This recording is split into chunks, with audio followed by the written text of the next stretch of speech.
Hi, I'm Brian here for the Lincolnwood Library, and today we're going to go through the basics of using iPads and iPhones. We're using iOS 14. We'll start with things that are basically the same on both iPhones and iPads using an iPhone as an example. Then we'll show differences with an iPad. Let's get started. All right, let's show how to power on your device. I've got an iPhone here, and there are a couple different ways to power the device on. If your device has a home button at the bottom, you can press and hold that. Or if there is a sleep-wake switch, either the top right or on the right, you can press and hold that until the device turns on. To charge your device, you plug in the charger that came in the box into the plug at the bottom middle of the device. Depending on the iPhone or iPad you have, you may have the wide dock connector, which only goes in a certain way, the thin lightning connector, which is reversible, or the new USB Type-C connection, which is also reversible. So I have an iPhone with a lightning connector and cable here plugged into a power outlet. And if I just plug this in here, it responds, it is charging. You see an indicator in the upper right of the device that it is charging. To save power, iPhones and iPads go into a low power sleep mode, which they can be waken up out of. There are a lot of different ways to do that. The easiest is to press that same sleep wake switch that you used often to power it on. So I press that and the device wakes up. Depending on your device, you may use a fingerprint, your face, or a passcode that has numbers or letters to wake it up. So I have the Face ID, and that entered me into my iPhone. iPads have the same setup for being woken up from sleep mode. All right, now that we have woken up this iPhone from sleep mode, it has gone to the home screen. The home screen is what you see when obviously you wake the device up when you enter it after the lock screen. It contains your apps and widgets, and I'm going to take you through it. So in the middle, the main section, you have all your apps. I have settings and camera and health and some other things on my home screen on this device. At the bottom, you have the dock, which is available on every home screen. These are applications and folders that you want to get to really quickly. So in this phone, I have the phone app, text messaging, Gmail, my email, and a folder in the dock. And when I slide between different screens, it stays there. Now, you can have folders which group multiple apps together. So I have a folder in my dock called Content, which is just a lot of apps that have long form things that I watch or look at or view. So that's the bottom, the dock. At the top, there is a status bar. It has the time on one side, and on the other side, it has information about different connections. My cell phone connection, my Wi-Fi connection, the battery. If you swipe down from the top on older iPhones and iPads or on newer devices, from the top right, you will see even more information in that top status bar. I see my carrier and I see other settings. So I will just swipe up to get out of that. And that is the home screen. All right. So I want to go through the basic controls of using either an iPad or an iPhone. And to do this, I'm going to use the Safari web browser. So to enter that, I just tapped it. And tapping is the iPad and iPhone form of clicking. So you want to get to something, you tap it. Now, a lot of times, what we look at on these screens is taller or wider than what we can see. So to scroll, to move content, you just drag your finger in the opposite way. I want to go down, I drag the screen up. I want to go back up, I drag the screen back down.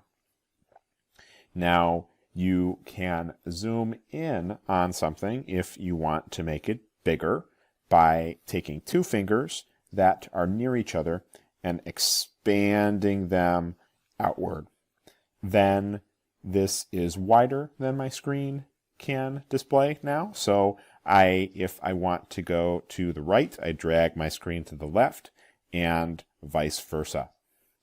I can pinch two wide fingers back in to zoom back out.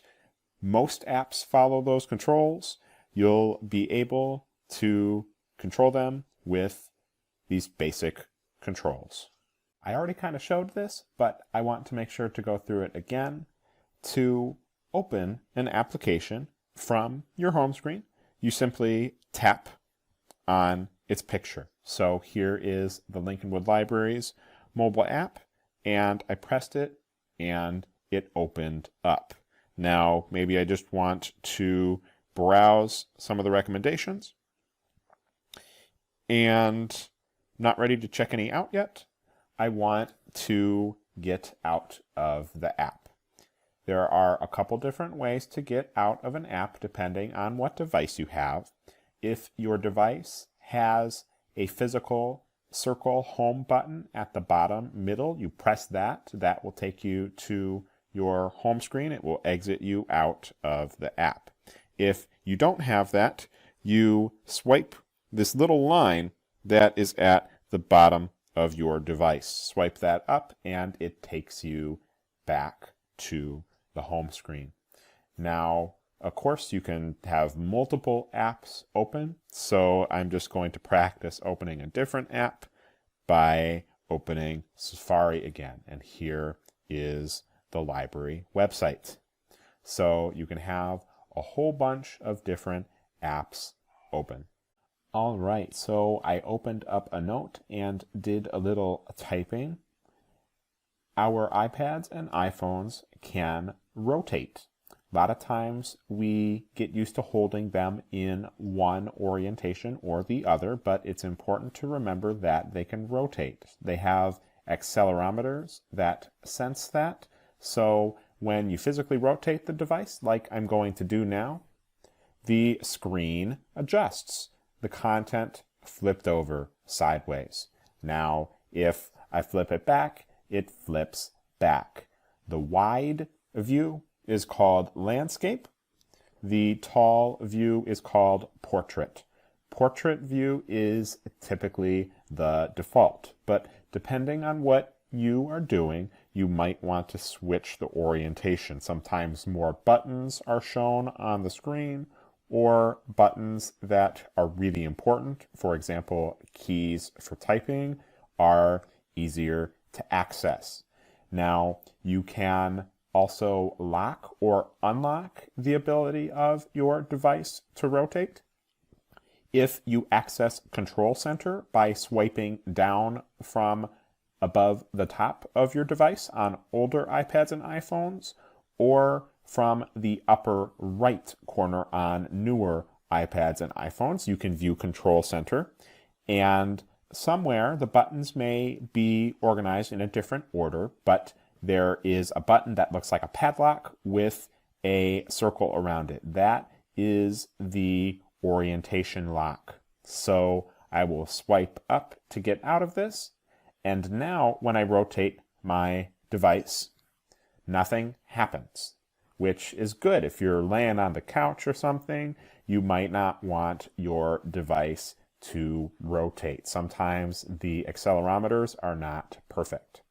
So I pull Control Center back up again and unlock that control, exit out, and now when I rotate the device, the content rotates. So it's important to remember iPads and iPhones can rotate and to use it appropriately. All right, so right now I am looking at the library website, but now and a lot of other times you might want to quickly switch between apps without going to the home screen. So, you could switch to an app by going to the home screen and pressing on a different app, but a lot of times you might want to switch more quickly. On older devices, you'll double press the home button and it will show the similar interface to what I'm going to show now. So on newer iPhones and iPads that don't have a home button, you kind of swipe up and then hold until you see all of the different apps that you have open. It shows the current app that you came from first. You just slide left and right through your different apps. And I wanted to go to the ebook that I have open, my library ebook here. I could switch to that really quickly and I could play the audiobook, or I could find another audiobook. I could do whatever I like. Now, on new iPhones and iPads, you can quickly swipe between apps that you have open.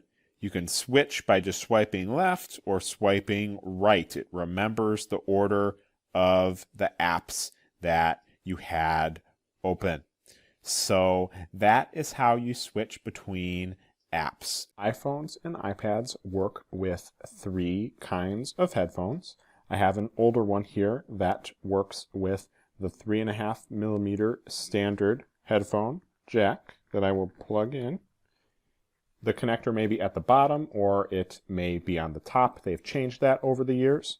I've got a newer iPhone over here that works with the Lightning connector headphones, and it does not have that standard circular 3.5mm headphone connection. So I can plug that in and then my headphones would play audio. They can also have microphones integrated into the same plug. Both of these devices and iPads also work with wireless headphones that connect over Bluetooth. All right, I've got my library ebook here because I want to go through controlling volume on iPads and iPhones. You have your volume up and down buttons on the left side, usually at the top. They're grouped together but separate buttons. The top one increases the volume. There is a maximum and it kind of rubber bands telling you it can't go any higher. I can go down volume, it flashes, then the control gets smaller to stay out of the way of your content. And it also rubber bands a bit at the bottom telling you there is nowhere lower to go. You'll have to play audio from some source, a video or an audiobook here. I'll hit play. I was only joking, he said easily. Didn't sound like that, said Ron. And you can, on the fly, increase and decrease the volume. In Control Center, which older devices access by swiping down from above the top, or newer devices access by swiping down from the top right, there is also a volume control just next to the brightness control, that sun icon. You can swipe up or down. to control your volume, whatever is easiest for you. So that's how you control your volume on your iPad or iPhone. Let's make a phone call. So on my phone, I have the phone app in the dock. I'm going to press it to open. The phone app remembers the section of it you were in last. So if you want it to always look the same, when you're done, maybe if you were in the keypad or contacts or recents or voicemail, you have to go back to where you want it to be when you next open it. I like the favorites. So to dial someone that I have put in my favorites, I just press their name. But if I'm using the keypad, I can just dial the number.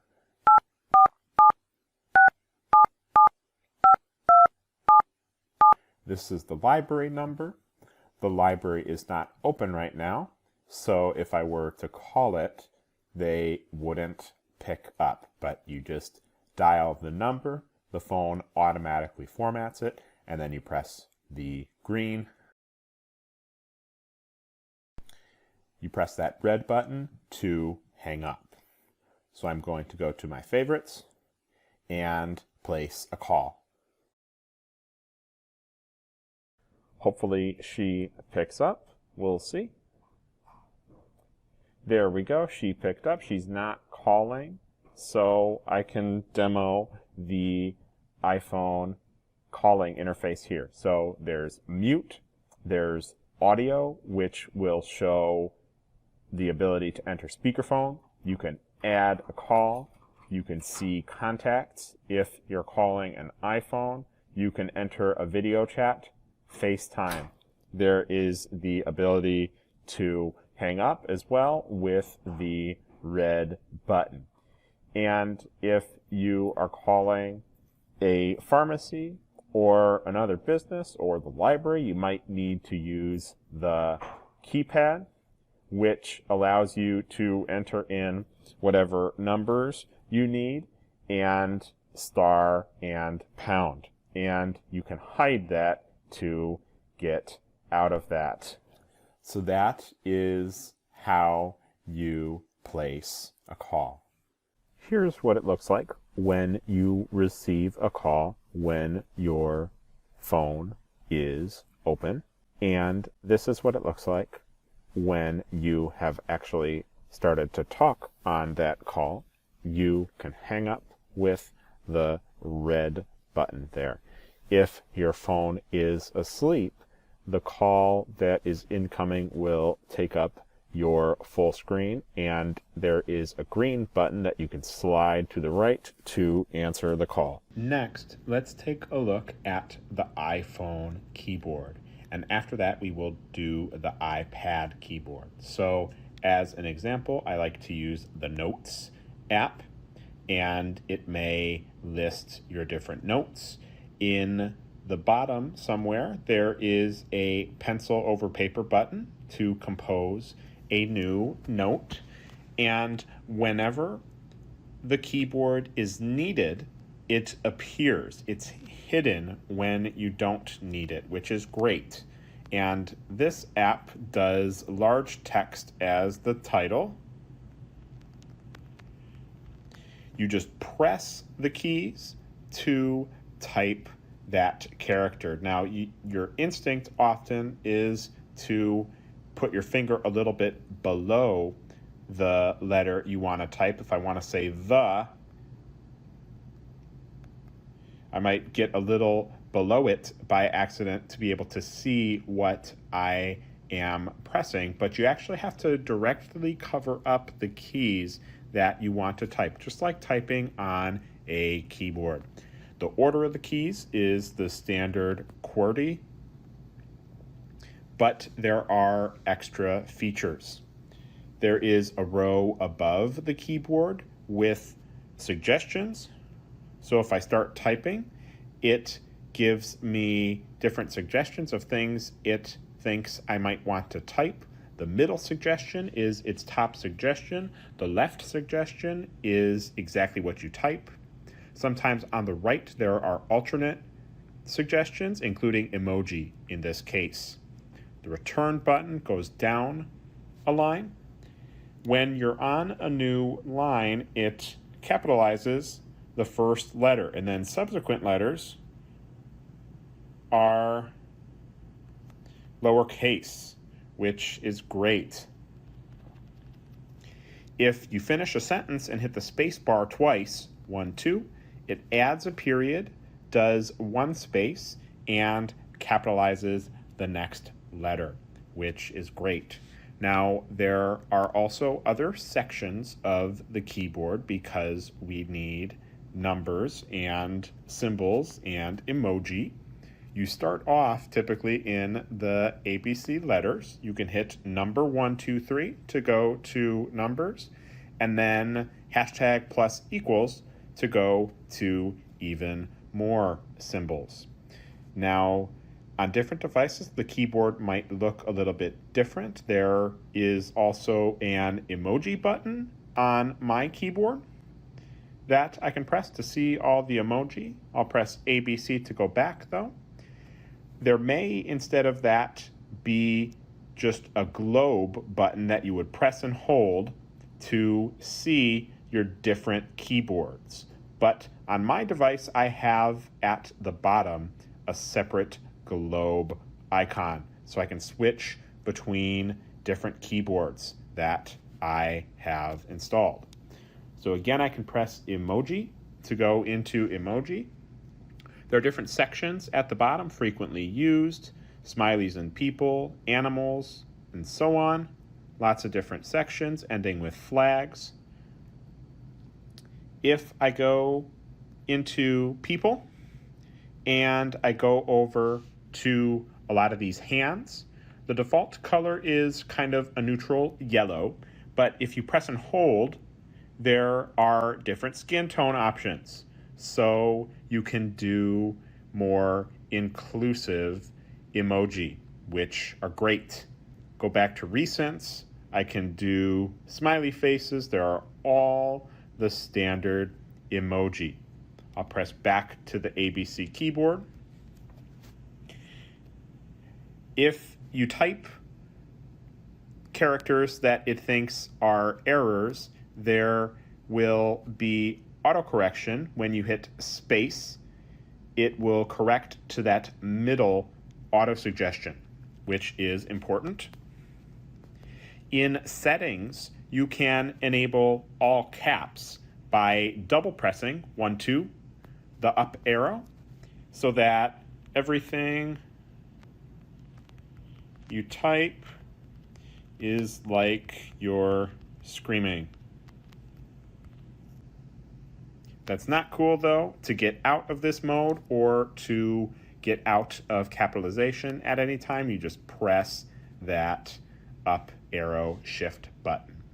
To delete, you can press and hold the back X button. The longer you hold it, the faster it will get. So you have to be careful. Just like with the emoji, if you need a character that is not on the keyboard, you can press and hold. Maybe I'm planning a party and I want to have a piñata and I want that Enye character. I can type the N, press and hold, and then there are different options. So I press and hold that N, slide up, and I can get that appropriate character. This is better than a physical keyboard. So a lot of keys have these different options. There are all sorts of different things you can type. Not every key has these options. And some of the numbers and symbols also have these options as well. Different things that you can type, but some don't. Hit some backspaces. Return down. There are two more things I want to show you in the iPhone keyboard. You can use the swipe keyboard as well. Apple introduced this fairly recently. you can enable it in settings. So rather than lifting your finger up each time you type, you can just kind of press and hold on keys and swipe, and it figures out what you want. So I can say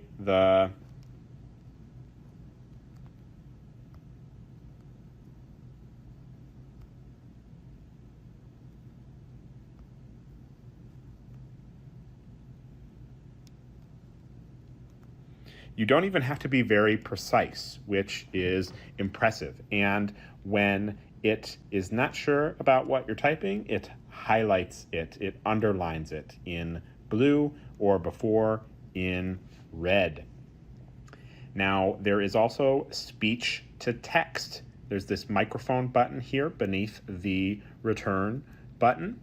The way this works is it listens using the microphone to what you say, and then it transcribes that into text that you can then edit.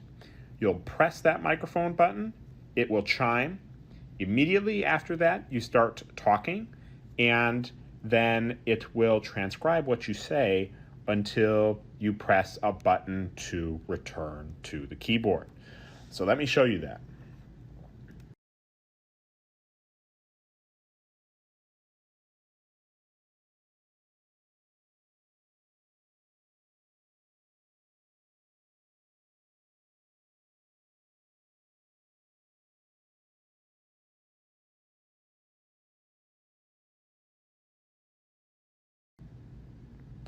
Again, it underlines things that it is not sure about. Finally, the keyboard also rotates. So I've been using it in portrait view, but I can rotate and it goes into landscape. A couple of the buttons move around. The keys have more space. If you have big fingers, or if you're not the most accurate, you can get the bigger keyboard. So that's an overview of the iPhone keyboard. I've opened up a note on this iPad to show how the keyboard works. The keyboard appears anytime that you press somewhere where you might need to use the keyboard. So I press here in the note and the keyboard appears. Now, if the keyboard has appeared any times in error, you can press the keyboard down button to hide the keyboard. And you can just pull the keyboard back up by pressing again somewhere that needs it. When you start a line, the keys are uppercase. You can undo that with the shift key and redo that with that up arrow. You can double press that to get all caps. You undo to undo that. So again, you press that up arrow for capital letters, but any letter after that will be lowercase. So you can go dot question mark 1 2 3 to numbers, pound plus equals to symbols. The emoji face, smiley face, to emoji. It's nice and big, which is great. You just press an emoji that you want to type it. Some of these have options. I can press and hold on an emoji to see different skin tones. It is inclusive. There are basically every skin tone there, which is great. Press ABC to go back to the main keyboard. You can use speech to text with the microphone button. You press that, wait for the ding, and then talk.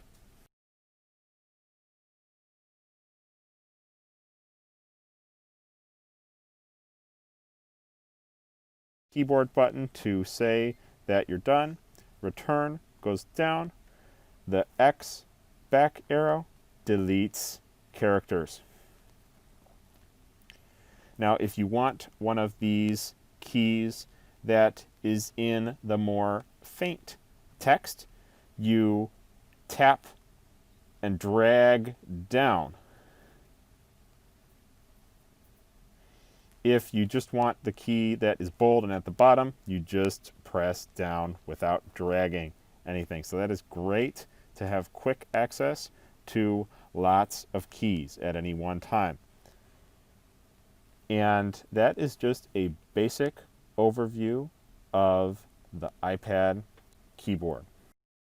Before you can use your iPad or iPhone for browsing the internet with applications like Safari, you have to make sure that it can connect to a Wi-Fi network. To do that, you can go into Settings, and there are a whole bunch of menus on the left side, one of which is Wi-Fi. So you can press Wi-Fi, and then it will show you a list of networks that it has detected. You can turn Wi-Fi on, the green button, off, the white, and you can select a network to join. Now, if there are padlocks, that means the network requires a password. If there is not, it doesn't require a password. So I can press on a network and it brings up the ability to type in that password. You type that password in and then press join, and it will join the network for you. All right, now I have joined a Wi-Fi network, and to browse for information or do searches, you can go on the internet with applications like Safari. I've got it here between music and messages, and it is your web browser. You have the ability to, in the top address bar, type a search, maybe for something like weather, and then I'll say Lincolnwood zip code. And you might see previews, or I can hit go, and then it does that search. So the web browser is really just the tiny kind of top portion of the interface, and then everything else, kind of the bottom 80 or 90%, is the web page that you're looking at. So if I want to take a look at this weather.com page, I can press on that, and we see that it is cloudy and windy and about 70 degrees right now. So that is doing a search. In the address bar, you can also type in an exact address. So I just pressed into there. Keyboard pops up. I can use my backspace button to clear everything off. And I'm going to go to Lincolnwood Library.org. So you type in a web address, hit go, and then it loads the page. Again, if there is a link you want to click on, you can click on it. And sometimes things open up in multiple tabs. You see we've got Lincolnwood Library and our catalog system. You can hit the little X on the left side of a tab to close out of it.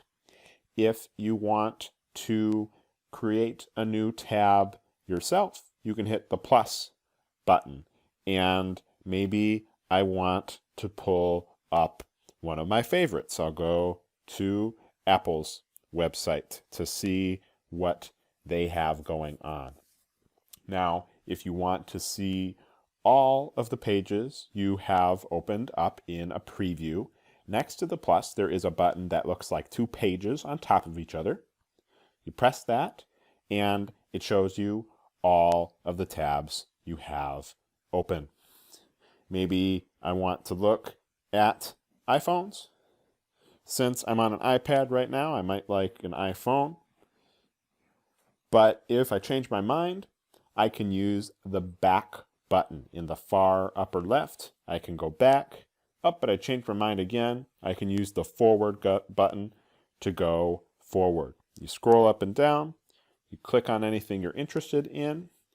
If a page doesn't load in the right of the address bar, that refresh circle, you press that and the page will reload. You can also share something that you have found in the web browser with the up arrow share button. Press that and it pulls up the share sheet with suggested options, applications, and additional options at the bottom. So that is browsing the web on your iPad. Let's take a brief look at settings on the iPhone. I've got it here on my home screen. On iPhone, it only shows sections. It shows one thing at a time in settings. On iPad, it will show the settings menus on the left and then the actual parts of those menus on the right. And one of the most important settings is Wi-Fi. If you're going to a coffee shop or the library or someone else's home, you might want to connect to their Wi-Fi internet to use that for free. So you press into Wi-Fi. At the top, you can turn it off, this dull white or green on. It shows the networks beneath that, and networks that do not have any security don't have the padlock. Networks that do have the padlock have security. They show the signal strength as well. So if I want to join this network with a password, it pulls up the keyboard and I can enter in the password and press join. But I'll hit cancel. And I want to connect to LPLD-Wi-Fi. So it thinks and it will connect. And that is how you connect to a Wi-Fi network in settings. It works the same on an iPad, it just looks a little bit different. Now that we connected to Wi-Fi, we can browse the internet. There are a bunch of different apps that can do that, but the default is Safari. So I can press Safari and it pulls up the web browser. At the top, there is an address bar. You can also use it to search. So I will do a search.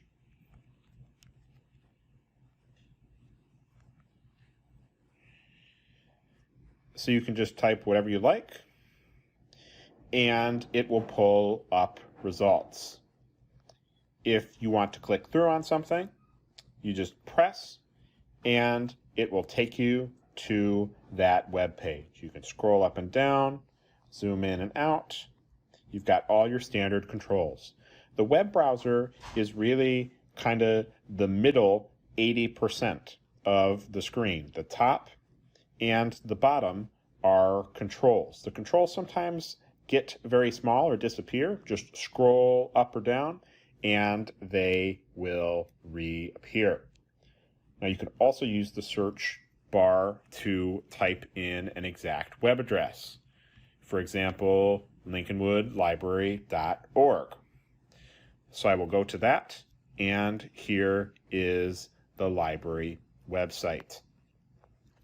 Now, if you screwed up, you can go back to your previous page or forward again. This button at the bottom, 2 pages, you can see if you have a whole bunch of pages open. A lot of people forget to close these pages. If you press and hold that button, it will give you options to close all tabs or just this tab. So that is very helpful. You can share what you have pulled up in the web browser. This is a standard button that you see all over in iOS and iPadOS. The rectangle up arrow button brings up sharing, and you can share to contacts by auto suggestions. You can share in apps, or there are additional options. I will just X out of that for now. You can refresh a page with this recycle circle if something has gone wrong, and you can see a special reader view with the AA button, and you can see other options. So the web browser is really helpful for finding information. You can also do favorites, and you can put news or sports or whatever you like to be accessible very quickly. That's web browsing in Safari on your iPhone. iPad looks a little bit different. It's bigger. You can see multiple tabs of multiple pages at one time rather than having to go into this view. You can switch back and forth just by pressing. Okay, let's talk about the camera quickly. So I've got the camera app on my home screen here. I press it and it pulls up the camera. It is a live view of whatever you would be taking a photo of. So to take a photo, I just press, and then I've got that photo saved. In the lower left, it shows previews of what you had last. Back to the camera. Above the shutter, it shows different modes. So I could take a video. I could do a slow-mo at very high frame rate in the upper right corner. I've got the ability to do a time lapse. It would put together a video of a cloud going by or something. Lots of different modes. Portrait uses the cameras to take a really high-res photo and blurs the background, which is really cool. Panorama allows you to take a very wide shot of maybe a Grand Canyon or a lake, something really wide. It stitches together. You try to just slowly move your camera left and right at the same angle, and it stitches that together for you. So you slide for the different options. There are other options as well. You can turn flash on and off. You can turn a live photo, which captures a little motion before and after the photo. You can press that up arrow to see even more options at the bottom. You can change the aspect ratio, 4:3 by default. You can go 16:9, or you can go square, which is great for social network profile photos. I'll go back to 4:3, which is the default. Can change the exposure. Can have an automatic timer. This uses burst mode. So if I go 3 seconds and I press start, it's going to think. And then it took those photos really quickly for me. There are filters as well, but I like the original mode. You press back out of that. Finally, you can use the front-facing camera. I am using the camera that points away from me, but if I hit this recycle button here, now I am looking at myself using the front-facing camera.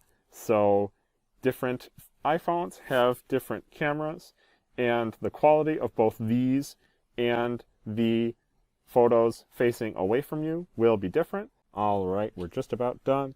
To turn off an iPad or an iPhone, for the newest iPads and iPhones, you press and hold the volume up button and the sleep wake button for about 4 seconds. 1, 2, it's even shorter than that sometimes. And you just slide to power off. If you release that, it would power off, but I'm going to hit cancel. For older devices, you turn older iPads and iPhones off by just pressing and holding the side switch for about 4 seconds, and then it would pull up powering off.